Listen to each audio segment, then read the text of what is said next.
সবাইকে জয়গুরু। আজকে আমরা শুভ নববর্ষের জানুয়ারির 9 তারিখ, এই দিনটা আমরা সবাই জানি যে এই দিনটা আমাদের পরম প্রেমময় শ্রী ঠাকুর অনুকূলচন্দ্র বিশেষভাবে এই দিনটার উপর জোর দিয়েছেন। সেটা হচ্ছে বনভোজন উৎসব, এটা আমরা সবাই জানি। সেই বনভোজনকে কেন্দ্র করেই আপনারা কেউ চলে যাবেন না, এরপরে এখানে কিন্তু একটা বিশেষ আকর্ষণ, একটা নৃত্য আছে। তো আমরা সেই দিনটাকে সামনে রেখে প্রতি বছরে যেহেতু আমরা বৃহৎ আকারে অনুষ্ঠান করি, আজকে কিন্তু মূলত সেই দিনটা না হলেও আমরা কিন্তু সেই দিনটাকে নিয়ে আজকে বাৎসরিক যে অনুষ্ঠান সেটা আমরা উপভোগ করছি। তিনি বলেছিলেন যে প্রত্যেকটা জেলায় বা মহকুমা ভিত্তিক যে অনুষ্ঠানগুলো হবে, তারপরে প্রত্যেকটা সৎসঙ্গ মন্দির কেন্দ্র যেখানে আছে সেখানে করে বিশেষ সৎসঙ্গ করতে হবে। তাই এখানে দেখুন, আমরা এখানে লিখেছি যে পরম প্রেমময় শ্রী ঠাকুর অনুকূলচন্দ্রের শুভ বনভোজন মহোৎসব তৎসহ 28তম শ্রীবিগ্রহ মন্দির প্রতিষ্ঠা দিবস উপলক্ষে আজকে বিশেষ সৎসঙ্গ। আমরা সেই সৎসঙ্গ এখন উপভোগ করছি সবাই মিলে। এতক্ষণ ধরে সুন্দর সুন্দর আলোচনা হলো, সেই জন্য একটা সুন্দর কীর্তন হলো। তারপরে আমি দাঁড়িয়েছি আপনাদের সামনে একটু বক্তৃতা দেওয়ার জন্য নয়, আপনাদের সামনে কিছু রিপোর্টিংগুলো ছিল যে আমরা কেন করছি, কী জন্য করছি। আপনাদের প্রত্যেকের সহযোগিতায় আজকের অনুষ্ঠানটা এত সুন্দর সমাপন হয়েছে।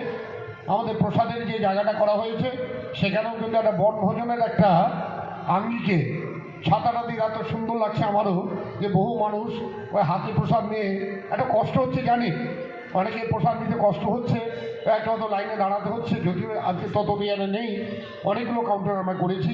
আপনারা সবাই মিলে সেইভাবে একটা কষ্ট করে হলেও প্রসাদ কিন্তু সবাই নেবেন, প্রসাদ ছাড়া কিন্তু কেউ যাবেন না। আর তিনি আমাদের সঙ্গে আছেন, আমরা যদি চাই তাহলে তিনি আমাদের সঙ্গে থেকে আমরা যা চাই তা বাস্তবে রূপায়ণ করা যায়, কিন্তু তাকে মাথায় নিয়ে চলবে।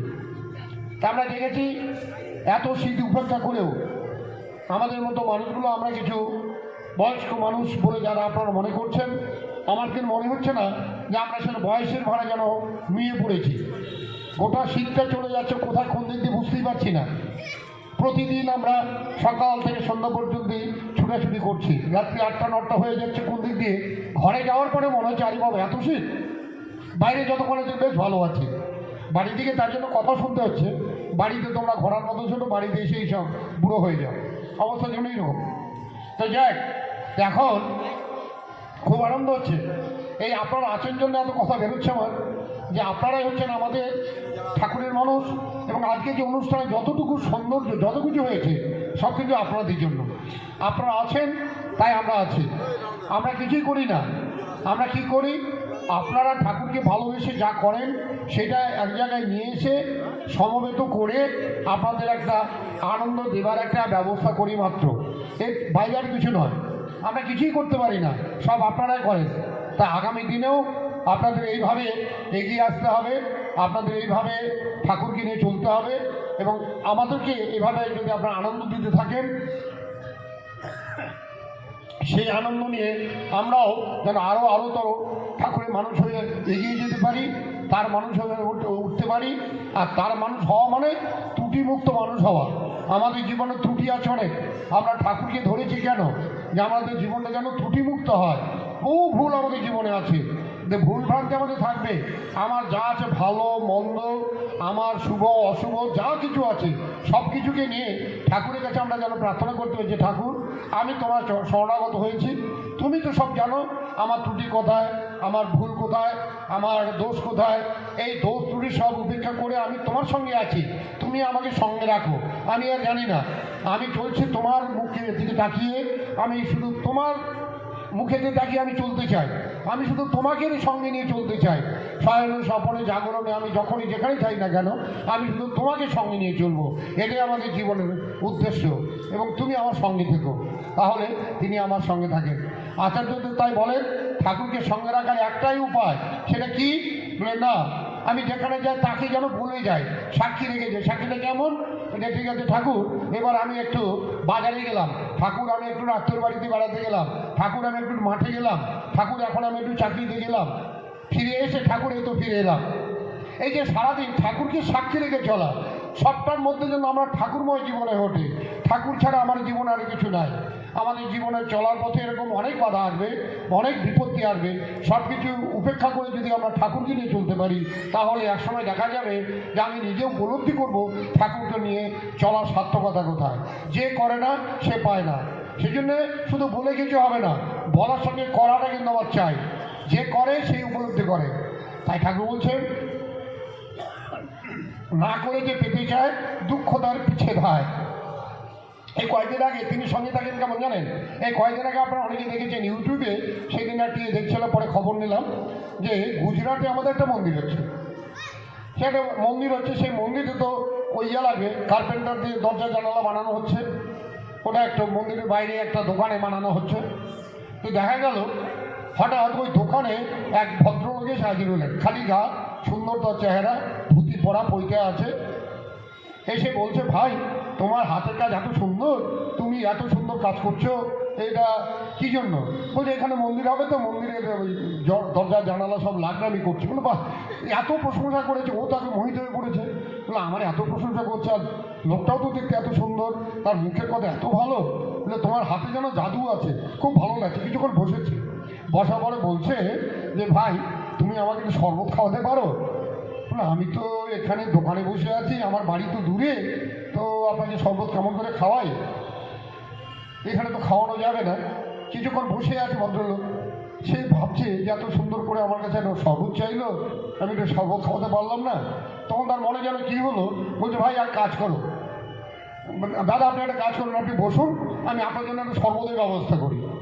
তারপরে কোথা থেকে একটা নতুন গ্লাস কিনেছে, কিনে শরবত বানিয়ে নিয়ে এসে দিয়েছে, শরবত খেয়েছে, খেয়ে দিয়ে আরও অনেক গল্প হয়েছে।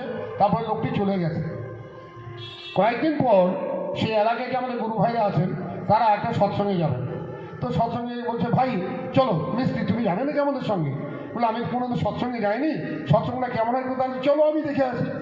সৎসঙ্গে গিয়ে ও তো দেখে অবাক হয়ে গেছে, জানি ব্যাপারটা কি।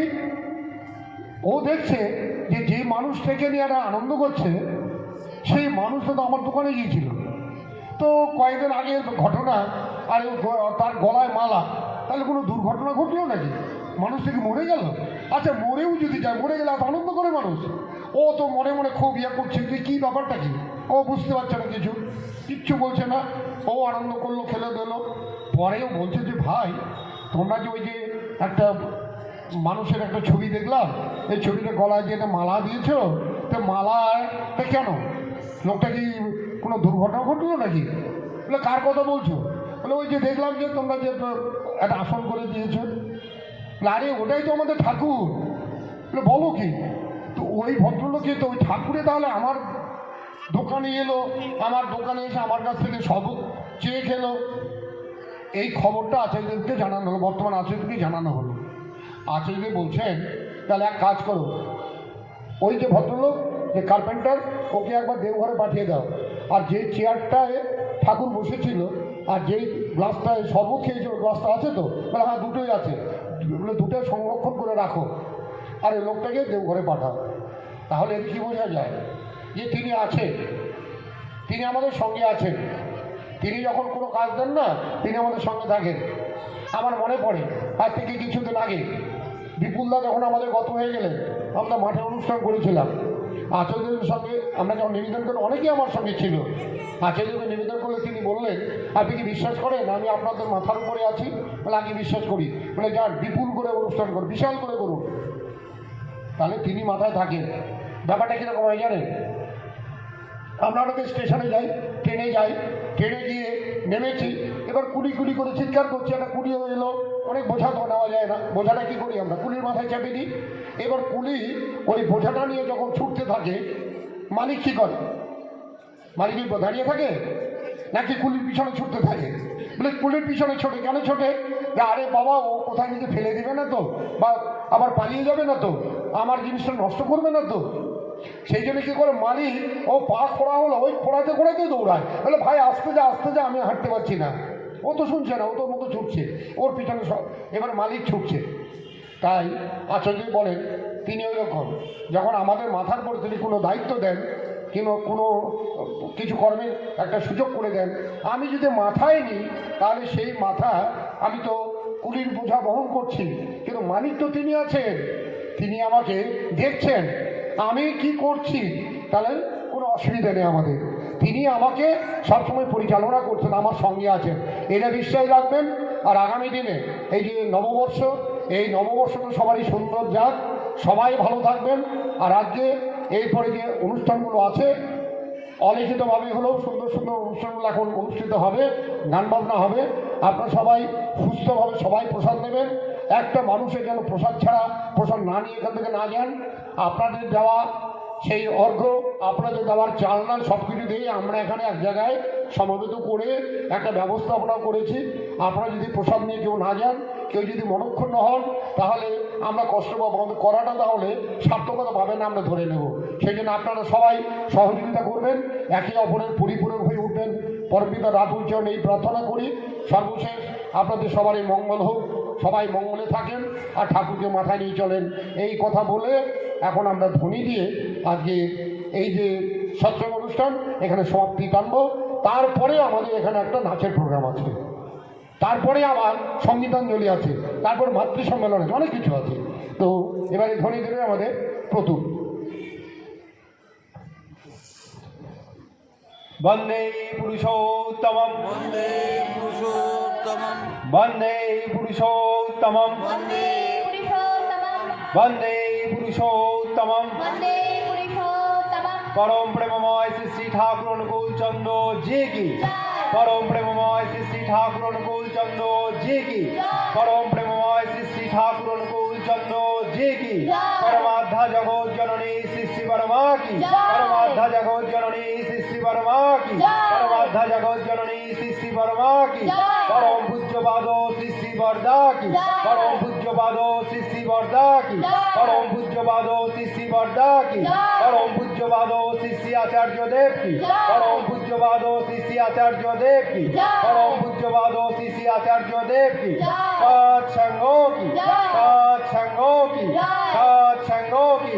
বন্দে পুরুষোত্তমম, বন্দে পুরুষোত্তমম, বন্দে আর্য বিদ্যেন, বন্দে বন্দে মাতৃবর্গম, মাতৃবর্গম, বন্দে অহং কৃষ্টি দৈবতম, বন্দে অহং কৃষ্ণদেবতম, বন্দে পুরুষোত্তমম, বন্দে বন্দে পুরুষোত্তমম, পুরুষোত্তমম, বন্দে বন্দে পুরুষোত্তমম, পুরুষোত্তমম। বন্দে পরম পুরুষোত্তমম। প্রেমময় শ্রী শ্রী ঠাকুর অনুকূল চন্দ্র জি কি জয় জয় গুরু।